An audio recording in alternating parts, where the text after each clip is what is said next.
How much do we really know about the Tudor monarchs? Are our perceptions based on truth or merely on public imagery and historical propaganda? Welcome to our journey through the maze of Tudor history. We're about to pull back the curtain on the lives of the 5 enigmatic Tudor monarchs: Henry VIII, Edward VI, Mary I, and Elizabeth I. Their stories are riddled with more intrigue and mystery than any fiction novel could offer. From Henry VIII, known for his 6 wives and his break with the Catholic Church, to Edward VI, the boy king who reigned for only 6 years. Then there's Mary I, who attempted to return England to Catholicism and earned the nickname Bloody Mary. And finally, the Virgin Queen, Elizabeth I, who ruled in a time of great cultural expansion and is often considered one of England's greatest monarchs. But are these public images accurate, or are they carefully constructed facades hiding a very different reality? Let's delve into the lives of these intriguing monarchs, starting with the infamous Henry VIII. Henry VIII, a notorious king known for his 6 wives and the English Reformation, but was there more to him than what met the public eye? Indeed, the private life of Henry VIII was a stark contrast to his public image. Considered a robust, virile king, his personal health told a different story. Behind closed doors, it is believed that Henry VIII may have been impotent, a condition starkly contrasting his reputation as a prolific husband. Additionally, our king was reported to be a hypochondriac. While he was seen as a vigorous leader in private, he was often plagued by fears of illness and death. This paranoia possibly stemmed from the high mortality rate of his time, particularly among monarchs. His health concerns were not entirely unfounded, though, as he suffered from numerous ailments throughout his life. These details about his private life provide a more nuanced picture of Henry VIII, a man known for his political and religious reform, but also a man of personal struggles and contradictions. From Henry VIII, we move to his successor, the boy king Edward VI. Edward VI, a frail boy king in the public eye, but was there a darker side to him? We often envision Edward as a feeble child, thrust into the burdensome role of king at an age when most boys are playing games and learning to read.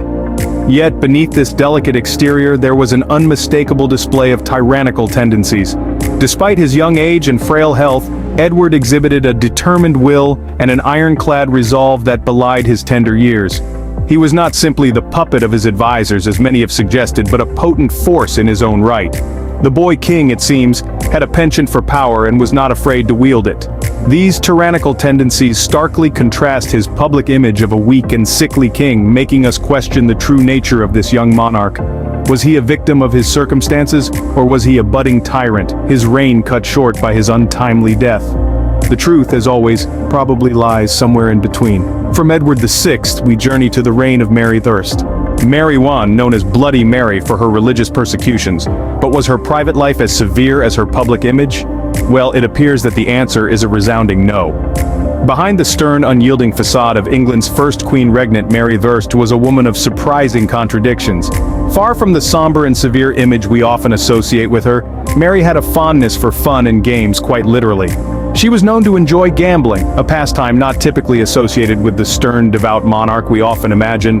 In the privacy of her privy chamber, away from the prying eyes of her subjects, she would indulge in this hobby. This was a space where she could let her guard down and just be Mary, not the Queen, not Bloody Mary, but simply Mary. And it wasn't just gambling that she enjoyed, she was also fond of entertainment. This was a woman who, despite her public image, knew how to enjoy herself in private. It just goes to show that even the most seemingly austere figures in history had their own ways of unwinding, their own guilty pleasures. Last but not least, let's explore the private life of the Virgin Queen, Elizabeth I. Elizabeth I, the Virgin Queen, known for her reign of prosperity and peace. But was there a strategic side to her private interactions? Behind the public persona of the chaste and devout queen, Elizabeth I was a master strategist, using her personal relationships to manipulate her courtiers and maintain her powerful position. She was known for her flirtatious behavior, a trait that might seem at odds with her Virgin Queen title. But it was far from a frivolous pastime. Each flutter of her eyelashes, each playful jest, was a calculated move on the chessboard of court politics. Her flirtations were not meant for personal pleasure or romantic pursuit. Instead, they were wielded as a tool of control, keeping her courtiers on their toes, ensuring their loyalty, and maintaining her authority. This strategic approach to relationships was a testament to her shrewdness and political savvy. From Henry VIII to Elizabeth I, the Tudor monarchs were as complex in their private lives as their public image. The truth behind their closed doors makes their reign even more intriguing and enigmatic.